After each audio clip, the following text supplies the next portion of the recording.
ఒకరికి తెలియకుండా మరొకరిని పెళ్లాడుతూ పలువురిని మోసం చేసిన మహిళను అనంతపురం జిల్లా పెదవడుగురు పోలీసులు అరెస్ట్ చేశారు. పశ్చిమ గోదావరి జిల్లా దొండపూడికి చెందిన నిందితురాలు వజ్రపు మణి అలియాస్ కీర్తి మధ్యవర్తుల సహాయంతో 5 పెళ్లిళ్లు చేసుకున్నట్లు పోలీసులు తెలిపారు. పెద్దవడుగురు మండలం కాసేపల్లికి చెందిన సుధీర్ రెడ్డిని 2025లో వివాహం చేసుకున్న నిత్య పెళ్లి కూతురు కొద్ది రోజులకే అతడికి చెప్పకుండా మాయమైంది. సుధీర్ పెద్దవడుగురు ఠాణాలో ఫిర్యాదు చేశారు. ఈ ఘటనపై పోలీసులు కేసు నమోదు చేసి దర్యాప్తు చేపట్టారు. ఇటీవల కర్ణాటకలోని మల్లెకుప్పానికి చెందిన వ్యక్తిని పెళ్లి చేసుకుని 6 రోజుల తర్వాత మదనపల్లె వెళ్తుండగా చీకలబైలు వద్ద పోలీసులు ఆమెను అరెస్ట్ చేశారు. కీర్తి నిత్య పెళ్లి కూతురుగా మారి 5 పెళ్లిళ్లు చేసుకుని భర్తలను మోసం చేసినట్లు సీఐ రామసుబ్బయ్య వెల్లడించారు.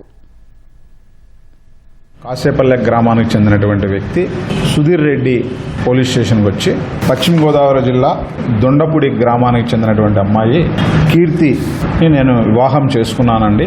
3 డేస్ ఉన్న తర్వాత అమ్మాయి నా దగ్గర ఉన్నటువంటి డబ్బులు తీసుకుని వెళ్ళిపోయింది.